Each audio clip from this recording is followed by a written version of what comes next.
Yasaman Yousefi. I work with Dexai Artificial Ethics, and in Solaris we are a work package leader for a work package that works on enhancing digital citizenship and democracy.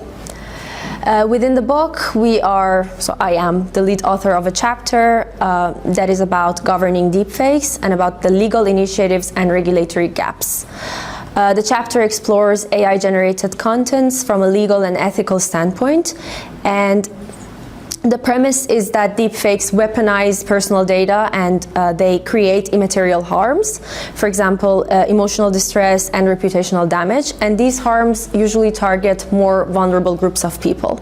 With the vast impact of deepfakes on everyone, I think this chapter could be interesting for almost any citizen in the EU. And because it talks about protective measures, especially when it comes to law, and it tells us how the law works in a simple language, and then what are the shortcomings of the existing regulatory measures to combat deepfakes. We have an ethical part that the University of Lumsa is taking care of, where they talk about immaterial harms. And then we have a legal part where I myself and Dolores took care of from UC3M. So it was a joint work where we studied the law and understood the shortcomings. And then we have the concluding remarks that identify 5 main shortcomings of the law, and they later feed to the chapter that talks about policy recommendations.